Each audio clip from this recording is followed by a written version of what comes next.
Early Breakfast with Rosie Wright on Times Radio. 16 minutes past 5. So the front page of the Times also has this warning. The AI revolution risks leaving Britain behind. This is the warning here from Sir Tony Blair and Lord Hague of Richmond. It's an extremely highly critical report. They say the government's failed to anticipate the trajectory of progress. We'll be looking at that story shortly. And also apparently unwinding with a glass of wine after a tough day may do more than simply take the edge off. Apparently it's low levels of drinking is linked to reduced risk of heart attack or stroke. Take that as you will. The Daily Express says, Boris, believe me, I shall return to frontline politics. But the Mirror takes a different stance, says new insult to COVID victims as our Prime Minister and ex-Prime Minister bicker like toddlers. The grieving families of over 220,000 decent, ordinary Brits wait to finally learn the truth about Number 10's handling of the pandemic.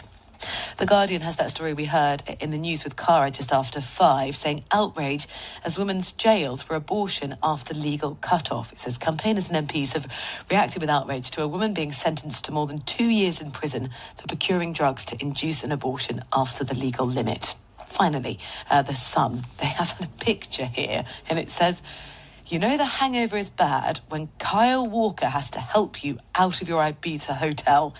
Having a treble jack? It is treble winner Jack Grealish, who, so says the paper, got so inebriated on a 3-day celebration bender, he had to be held up by a party-loving teammate, Kyle Walker. Let's go through the papers now. Andrew Eborn joins me to do that, to look at the stories on the front and inside. Barrister, broadcaster and futurist. Andrew, good morning. Good morning, Rosie. Lovely to join you again. I don't think I'd survive a 3-day party. I really honestly don't think I would. It looks like Jack Grealish hasn't really either. Oh, it's an extraordinary picture, isn't it? I love it. Talk about hair of the dog, and I'll have a treble, but that's not what he meant. So glorious stuff. He was offered a wheelchair. I mean, we're laughing. Clearly, it's irresponsible to drink that much. But, you know, this is someone who's waited a long time for a celebration and certainly had lots to celebrate. Yeah, he clearly misunderstood the headline in the paper today about wine being good for you. Yes. and took it to excess. And that's on the front page of the Times. These stories, I honestly can't keep up with them. OK, some cheese is OK, a square of dark chocolate a day is OK, 1 glass of red wine. Everything in moderation is sort of my general rule. I think you're right, and press reports always vary. You can pick any day of the week and they'll tell you chocolate's good for you, chocolate's bad for you, coffee's good, coffee's bad. It's quite extraordinary. Your diet's got to change. The story that you definitely can provide insight on, Andrew, is this report that Britain failed to foresee the AI revolution. Ministers need to sack their advisors or the country risks becoming irrelevant in the field. This is this report from Sir Tony Blair. It really sort of flies in the face from the narrative that the Prime Minister's been giving us, which says, look, I want the UK to be the sort of international hub when it comes to AI regulation. Yes, and he is absolutely right. This is our biggest opportunity. And he started London Tech Week by saying, look, we're an island of innovation and the tectonic plates of technology is shifting.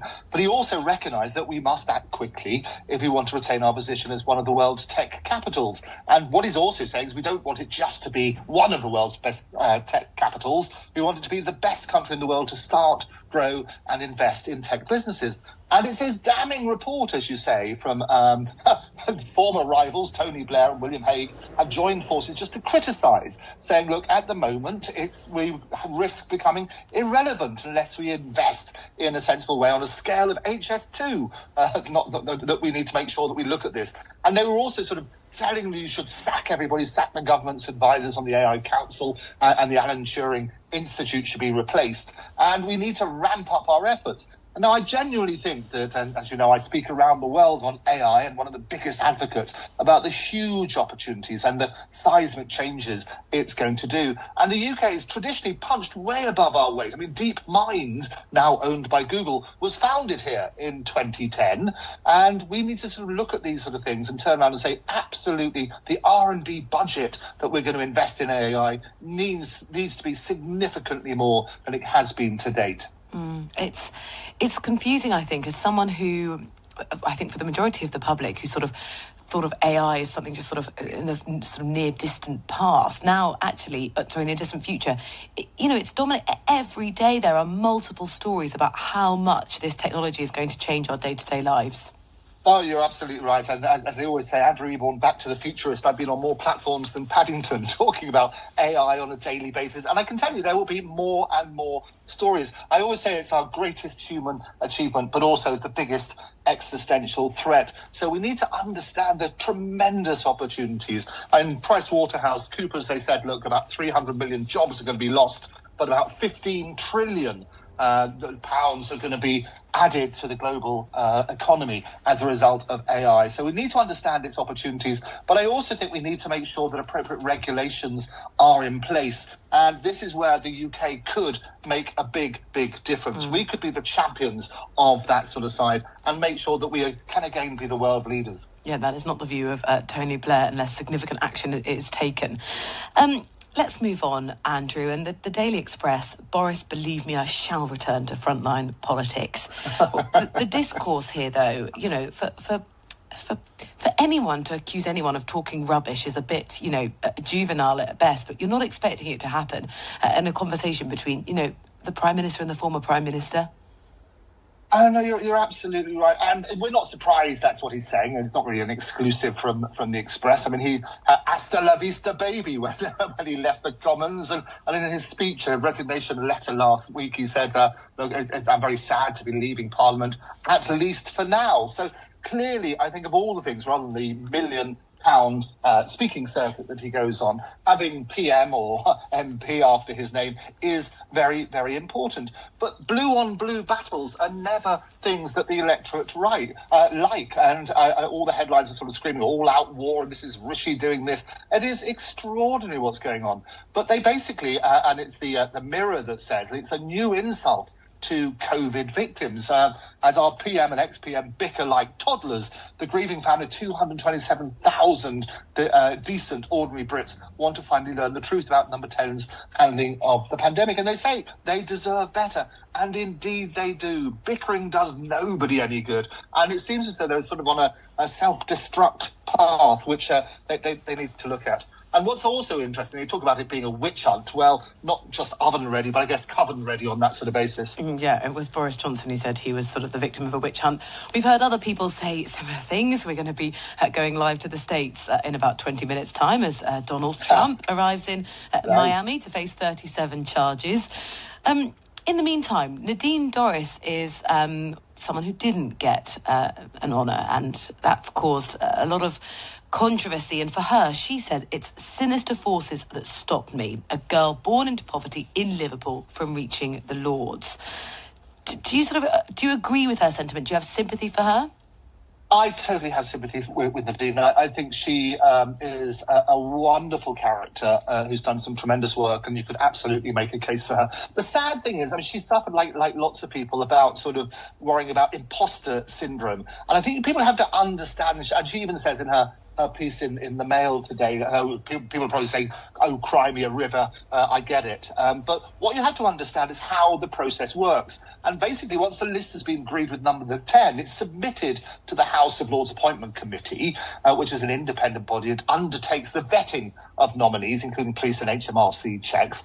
The list is then returned to number 10, and the PM hands it straight over to the King. Now, no sitting Prime Minister has ever interfered with the honours list of a former PM. And this was, we talk about unprecedented times, let's go back to precedented ones. Well, this is a precedent which has been stretching back for a century more until last week. And there's all sorts of shenanigans of what may or may not have been said between an agreement with Boris and Rishi on this list. And obviously Boris's father was originally going to be on the list as well, and those sort of things didn't happen. But I do feel sorry for Nadine in answer to your question. And she has spoken very publicly about her own sort of background and why she thinks it's very unfair that it's happened in this particular way. Yeah, and we're not going to ever know exactly the contents of that conversation and what went wrong. We just know from Rishi Sunak, he said, Boris Johnson asked me to do something that I wasn't prepared to do because I didn't think it was right.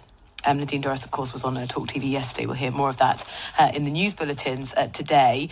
If you agree with Andrew about Nadine Dorries, let me know. If you vehemently disagree, I'd like your views too. You can text me 87222, start your message with the word Times. Now, Andrew, talking about the future, energy security is one big question that governments have got to try and look at, tackle, solve. The Telegraph is reporting that Britain has started burning coal to generate electricity for the first time in a month and a half, Why? The heat wave made solar panels too hot to work efficiently. This is a major problem. Yeah, absolutely. And it's extraordinary again, isn't it? You sort of look at that sort of basis. It only works at a certain temperature. And so that's how they've had to sort of reverse it, if you like, on that sort of basis and say, look, hang about, it is too hot. And as a result of it being too hot, we cannot use solar panels in this particular way. And therefore, we need to fire up the coal. And that's what's been happening on that sort of premise. And they give you statistics. It's basically solar panels are tested at a benchmark of 25 degrees centigrade. For every degree rise in temperature above this level, the efficiency is reduced by 0.5 percentage points. And they have Alistair Buckley, who's the professor of organic electronics at the University of Sheffield. He says both days were largely sunny in the morning, so a good part of the reduction in output will be due to the efficiency reduction from higher temperatures on Saturday compared to Friday. And so this is what you need to look at. It is a bit bizarre. You have to start burning coal as a result of it because the solar panels are not really working.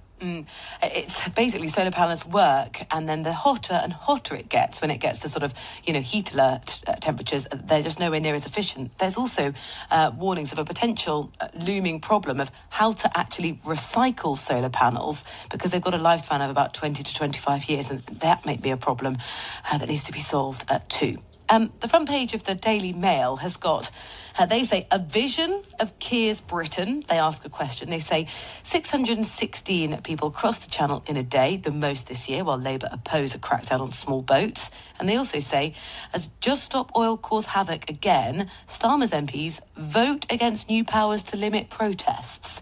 What the paper's effectively saying is they're soft on illegal migration and soft on climate protesters. Is that a fair picture? Well, I think like all of these things, it's obviously going to be election fever coming up over the next 12 months. The headlines are going to scream basically support and contrary views for the major political parties. But basically, Labour was accused of abandoning the law-abiding majority. And these are obviously the two hottest topics, or at least a couple of the two hottest topics about small boats and the crackdown. And if Labour are opposing those, well, 616 cross the Channel in a day is going to be a horrendous figure for people. And Just Stop Oil, I mean, every sort of day they're sort of hitting the headlines with all their different protests. And I think the general public have had enough of them, even though their cause may be just and so on and so forth. The way that they're going about it is just not right. So having a look at that, the go slow with the Just Stop Oil protesters hold up traffic in central London again yesterday. And we see these pictures of people taking the law into their own hands and removing these people from the line of traffic in order to get through. But to basically sort of say, well, this is going to be the Labour Party, this, if you vote for this, this is what you're going to get, is basically working on that sort of political energy, if you like. Yeah, obviously we know the political direction that the Daily Mail takes, so they don't... No surprises there. They really, really do not like Just Stop Oil protesters, and I know they're not hugely popular with anyone, but particularly they're sort of spitting with hatred towards them often at the Mail. Finally, Andrew, the chicken and the egg question, has it been cracked?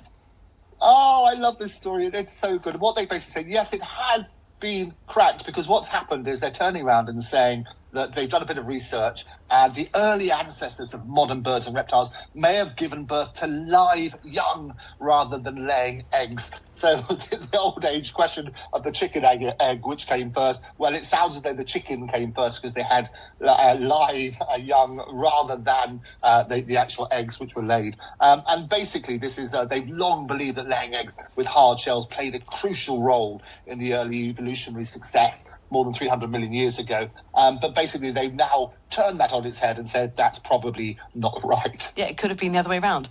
What I don't like about this story is it says the early ancestors of modern birds and reptiles may have given birth to live young. So, you know, we've got more hints, but no conclusive answer whatsoever. Andrew, thank you so much. It's been such a pleasure to go through the papers with you. Andrew Eborn, barrister, broadcaster and futurist and the president of Octopus TV, going through all of the stories this morning.